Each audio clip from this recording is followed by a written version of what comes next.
Part 2 of how my assistant youth pastor groomed me. I told my parents that I was at choir practice and I went over to his house. His kids were there while he forced me to go all the way. When I started to cry, he reassured me that God wanted this and it was okay. No one else knew about our relationship except my friend who was also my neighbor. A few weeks later, we were still dating and hanging out. This is when I found out his dad went to jail for touching his little sister. I guess the apple doesn't fall far from the tree. Eventually, 2 members of the church started noticing what was going on between us. They told my parents, who then called the police and had him arrested. When news of this came out, everyone at the church shunned me. He was charged with indecency and carnal knowledge of a juvenile. He was only sentenced to a few years before he was released on good behavior, but he still needed to register for the sex offender registry. They couldn't charge him with more because it had been months since it happened and there was no definitive proof. Plus, during that time, I thought I was in love with him and wanted to protect him. However, he was sent back to prison shortly after being released because he violated his parole and didn't register for the sex offenders list. To this day, everyone at the church loves him and hates me for what happened. This is why you should watch out for the nice guy. When I was 20 years old, I moved from Washington to San Jose. I started working for a large retail company and met a coworker named Chris in passing. He was always friendly and smiling. You know, a nice guy. We would chat here and there, but we were acquaintances at best. One day, I came to the store on my day off to grab a few things. He approached me and began small talk, leading up to asking me what my plans were for the rest of the day. I told him I didn't have any, and he convinced me to take a day trip to San Francisco with him so he could show me the sights. I was hesitant at first, but decided to go because it was a beautiful day for an adventure. He offered to drive, so I left my car in the parking lot. The entire day was wonderful. We had great conversations, and I got to see a lot of new places. I thought I had made a new friend. However, the later it got, I felt myself wanting to go home. We started heading back at 10 p.m., but as soon as I got in the car, I felt an instant shift in energy. Chris wasn't talkative anymore, but I shrugged it off to him being tired. 15 minutes before we arrived back at the store, he asked me if I wanted to spend the night. I politely declined, but he kept insisting. After declining a few more times, his demeanor became aggressive. This is when I started to panic because I realized that he wasn't going to let me out of his car. Part 2, why you should watch out for the nice guy. My mind was racing as I thought of how I could get out of this situation. I put my hand in my coat pocket and felt my keys. When we were a few minutes away from the store, he grabbed my arm and kept telling me, "It will be fine, I'll sleep on the couch and bring you to your car in the morning." My heart was racing thinking of what he was going to do to me. His eyes had darkened and his smile had faded. His face was dead serious and it sent chills through me. Thinking fast, I replied, "Okay, I'll stay the night, but I need to grab a few things for my car. Is that okay?" He hesitated for a moment and then agreed. As he slowly pulled up to my car in the desolate parking lot, I jumped out before he could fully stop. I unlocked my car with the remote, jumped in and quickly locked it after me. That's when he jumped out and started banging against my window trying to open the door. Shaking with adrenaline, I slammed my foot on the gas and almost ran him over. I went to my friend's house that night, but knew I would see him again. He approached me a few days later at work, putting his hand on my shoulder and asking me, "Are you okay? You left in a hurry the other night." I quickly jetted away, but he followed closely behind me. I lost him at some point and avoided him for the next month. One day I walked into the store to see him being escorted out by 2 officers in handcuffs. We never found out why he was arrested and luckily I never saw him again. This is why you shouldn't play around with dark magic. When I was in high school, I started getting into witchcraft. It started with simple things like making myself feel better, charms, etc. I had a best friend who ignored me when she got into a relationship with her boyfriend. I was jealous of the relationship and I wanted my friend back. One day I did a spell to break them up. I didn't think much of it at first, but then a week later they actually broke up. When I saw that it worked, I became more confident and I wanted to dive deeper. I bought this really old ritual book from a sketchy website online. There was a spell in the book that was an incantation to summon the dead, and I was curious. I got a brass bowl and filled it with water, a pentagram, and a knife. The only thing I forgot was to protect myself with a salt line. I did the incantation, and to seal the spell, I had to cut my hand and spill my blood into the bowl. As the blood dropped into the bowl, I remember an overwhelming feeling of grief. Lastly, I poured the mixture on my chest. When I laid back, I felt a pressure on my chest as if someone was stepping on it. Then the lights flickered and I felt off. After a few minutes, nothing happened, so I thought the spell was a dud. I cleaned off and went to bed. However, all night, I felt like something was in the room with me. Things only went downhill from here.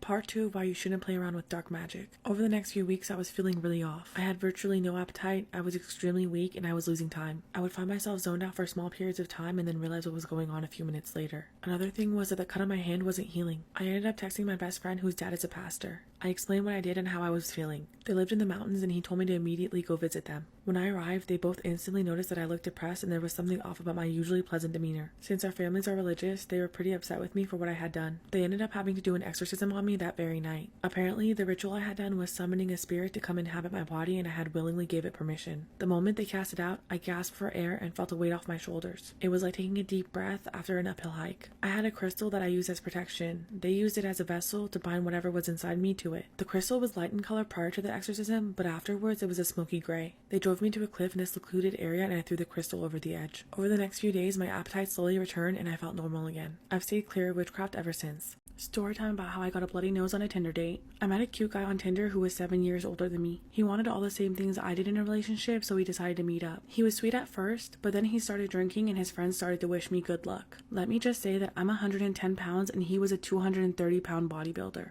He started to get super sexual, touchy, and aggressive. He would grip my leg so hard that it bruised and bite my neck hard enough to where it turned red and had teeth marks. It all really hurt, but I'm kind of into that stuff, so I rolled with it. Then when we went to the bar, he snorted some stuff and it escalated. He dragged me into the bathroom at the bar, even though I said no. He pinned me to the wall by my throat and smacked me across the face, asking me if I liked it. I felt something drip from my nose and my face stung, so I shoved him off of me and checked the mirror. I had a handprint on my face and a bloody nose. He followed right behind me and grabbed me, but thankfully stopped when he saw the blood. He started to apologize profusely, but I told him that I had to go home and I left. He reached out again to apologize, but I ignored him and never talked to him again. I can still feel the slap to this day and it hurts like hell when I think about it. Storytime about how a girl used me for her OnlyFans content. My boyfriend and I decided we wanted to spice things up and bring another girl in. I've always been attracted to girls, so it was actually my idea, and of course my boyfriend didn't object. We made a profile on a dating app saying what we were looking for. I didn't think too many girls would be down for this sort of thing, but I was so wrong. To my surprise, we got a ton of matches and messages from cute girls. One girl named Becca messaged us and I was really interested because she was so beautiful, like an Instagram model.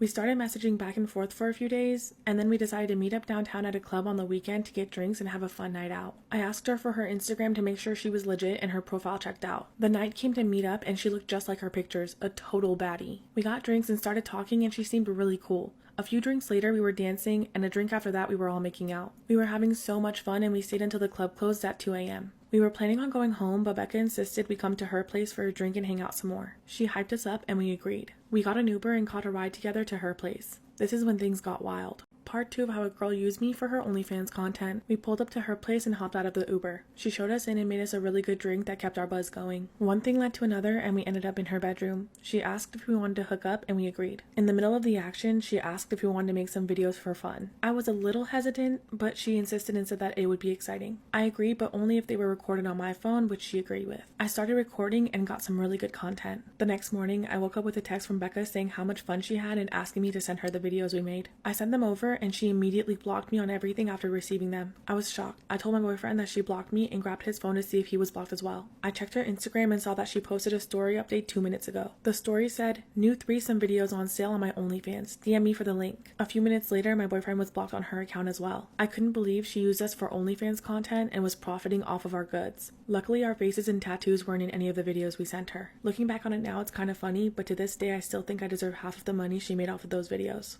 Crime Fanatic Friday, how I narrowly escaped being killed by my creepy coworker. It was a little after I turned 18. I was working at a Denny's restaurant as a waitress in a small town in North Carolina. I love my job, even though I worked overnight shifts from 10 p.m. to 6 a.m. and the manager left at 2 a.m., leaving only me and the cook to hold down the restaurant. One day, they hired a man named Willie George. He instantly grew a liking to me and would sit at the bar near the server station for hours after his shift ended just trying to talk to me. One night, all the coworkers decided to meet up for karaoke night at a bar called Lorelei's. My coworker Olivia picked me up, and Willie was also riding with us. He seemed nice and kept trying to speak to me, but at some point, he started recording me on his phone. He asked me weird questions the whole time while filming me. On the way home, he begged Olivia to drop me off first, but I had a bad feeling in my gut and told Olivia to drop him off first. The next day, he kept calling me, even though I never gave him my number. He had taken it off the employee call-in sheet from work. He told me he recently got out of prison, but didn't tell me why. I started ignoring his calls, but I couldn't ignore him at work. He would stay from when his shift ended at 10 p.m. until mine ended at 6 a.m. Little did I know, it was about to get terrifyingly worse. Part 2, how I narrowly escaped being killed by my creepy coworker. One night when he wasn't even on the schedule, he came in at 1 a.m. in his uniform. Willie began talking crazy, saying, "We need to get out of here, they're after us." He threw a wooden bar menu at me and came behind the counter to grab me. I was terrified, but I knew I had to play along. I told him, "You're right, we need to go now. Let me use the restroom and we'll leave." He waited outside for me as I locked myself in the bathroom and called the police. Unfortunately, he left before they got there. I thought it scared him away, but I was so wrong. My manager changed my schedule to evenings after this, even though she thought I was overreacting. Willie came in the following week looking for me. Olivia told him I didn't work that shift anymore and she wouldn't tell him what shift I did work. He became furious, slamming chairs and flipping tables. He left angry, and on his way home, he did the unthinkable. He murdered 2 people, a 17-year-old boy and a 72-year-old man. He beat them to death on the side of the road. Olivia called me the next day telling me to check the news. I was filled with relief and sadness at the same time. They had him in custody and I'd never have to see him again, but in the process, he had killed 2 people. He took a plea deal and has to serve 32 to 43 years for his crimes. Thinking about him still haunts me to this day.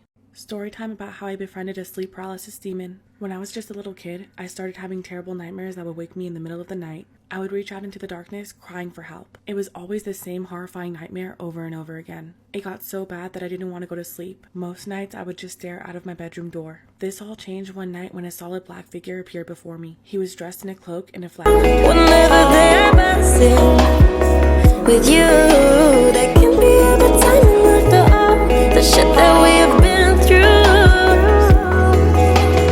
I was a mess at times, then took all parts and made them collide until the right ones fell into line. To get something unpredictable, you feel unbelievable.